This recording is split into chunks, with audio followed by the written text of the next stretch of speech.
जय श्री हरि। सनातनी tales by राज में आप सभी का स्वागत है। आज हम आपके सामने हिरण्याक्ष वध की कहानी लेकर आए हैं। हिरण्याक्ष और हिरण्यकशिपु ने जब अदिति के गर्भ से जुड़वा रूप में जन्म लिया तो धरती कांप उठी। आकाश में नक्षत्र, शिशुमार और दूसरे लोग इधर से उधर दौड़ने लगे। समुद्र में बड़ी बड़ी लहरें पैदा हो उठी और भयंकर हवा चलने लगी। ऐसा ज्ञात हुआ मानो प्रलय आ गई हो। हिरण्याक्ष और हिरण्यकशिपु दोनों पैदा होते ही बड़े हो गए। दैत्यों के बालक पैदा होते ही बड़े हो जाते हैं और अपने अत्याचारों से धरती को कंपाने लगते हैं। यद्यपि हिरण्याक्ष और हिरण्यकशिपु दोनों बलवान थे, किंतु फिर भी उन्हें संतोष नहीं था। वे संसार में अजेयता और अमरता को प्राप्त करना चाहते थे। हिरण्याक्ष और हिरण्यकशिपु दोनों ने ब्रह्मा जी को प्रसन्न करने के लिए बहुत बड़ा तप किया। उनके तप से ब्रह्मा जी प्रसन्न हुए।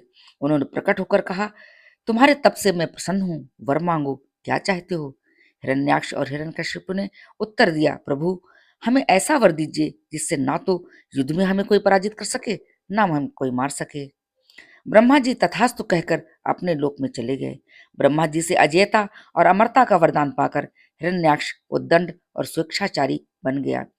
वह तीनों लोकों में अपने को सर्वश्रेष्ठ मानने लगा। दूसरे की तो बात ही क्या है, वह स्वयं भगवान विष्णु को भी अपने समक्ष तुच्छ मानने लगा। हिरण्याक्ष ने गर्वित होकर तीनों लोकों को जीतने का विचार किया। वह हाथ में गदा लेकर इंद्रलोक में जा पहुंचा। देवताओं को जब उसके पहुंचने की खबर मिली तो वे भयभीत होकर इंद्रलोक से भाग गए। देखते ही देखते समस्त इंद्रलोक पर हिरण्याक्ष का अधिकार स्थापित हो गया। जब इंद्रलोक में युद्ध करने के लिए कोई नहीं मिला तो हिरण्याक्ष वरुण की राजधानी विभावरी नगरी में जा पहुंचा। उसने वरुण के समक्ष उपस्थित होकर कहा, वरुण देव, आपने दैत्यों को पराजित करके राजसूय यज्ञ किया था, आज आप मुझको पराजित करें। कमर कसकर तैयार हो जाइए, मेरी युद्ध पिपासा को शांत कीजिए। हिरण्याक्ष का कथन सुनकर वरुण के मन में रोष तो उत्पन्न हुआ, किंतु उन्होंने भीतर ही भीतर उसे दबा दिया। वे बड़े शांत भाव से बोले, तुम महान योद्धा और शूरवीर हो, तुमसे युद्ध करने के लिए मेरे पास शौर्य कहाँ? तीनों लोकों में भगवान विष्णु को छोड़कर कोई भी ऐसा नहीं है जो तुमसे युद्ध कर सके, अतः तुम उन्हीं के पास जाओ, वे ही तुम्हारी युद्ध पिपाशा शांत करेंगे।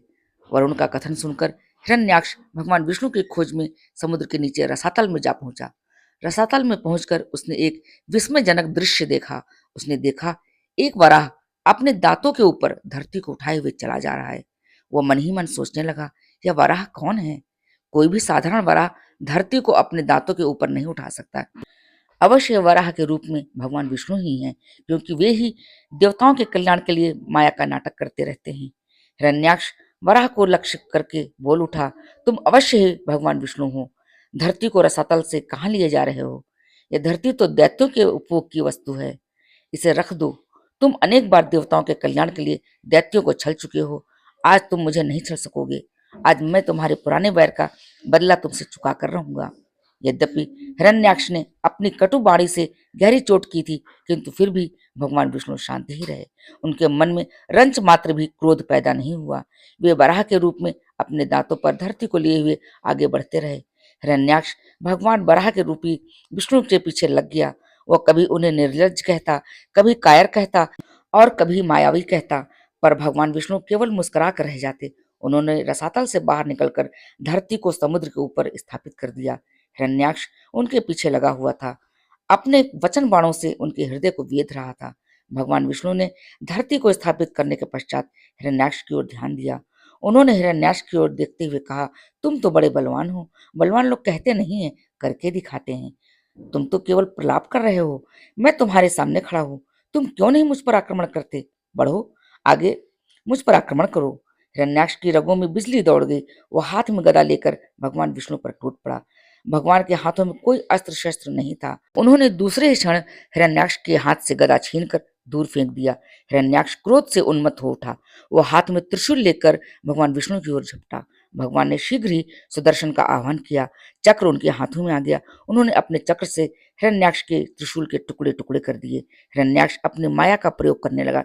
वह कभी प्रकट होता तो कभी छिप जाता, कभी अट्टहास करता तो कभी डरावने शब्दों में रोने लगता, कभी रक्त की वर्षा करता तो कभी हड्डियों की वर्षा करता। भगवान विष्णु उसके सभी माया कृत्यों को नष्ट करते जा रहे थे। जब भगवान विष्णु हिरण्याक्ष को बहुत नचा चुके तो उन्होंने उसके कनपटी पर कसकर एक चपत जमाई। उस चपत से उसकी आंखें निकल आईं। वह धरती पर गिरकर निश्चेष्ट हो गया। भगवान विष्णु के हाथों मारे जाने के कारण हिरण्याक्ष वैकुंठ लोक में चला गया। वह फिर भगवान के द्वार पर प्रहरी बनकर आनंद से जीवन व्यतीत करने लगा। भगवान विष्णु से प्रेम करना भी अच्छा है और बैर करना भी अच्छा है। जो प्रेम करता है वो भी विष्णु लोक में जाता है, जो बैर करता है वह उनसे दंड पाकर विष्णु लोक में जाता है। प्रेम और बैर भगवान की दृष्टि में दोनों बराबर हैं। इसीलिए तो कहा जाता है भगवान सब प्रकार के भेदों से परे हैं, बहुत परे हैं। ये थी हिरण्याक्ष वध की कथा जो भगवान विष्णु द्वारा की गई थी। आपको बता दें कि हिरण्यकशिपु और हिरण्याक्ष पहले भगवान विष्णु के द्वारपाल थे, जिन्हें आज्ञा के उल्लंघन करने के कारण उन्हें 3 बार मृत्युलोक में जन्म लेने का शाप मिला था। कैसी लगी ये कहानी हमें कमेंट बॉक्स में बताइएगा और आगे भी ऐसी कहानियाँ सुनने के लिए हमारे चैनल को लाइक करें, सब्सक्राइब करें और शेयर करें। जय श्री हरि, जय श्री हरि।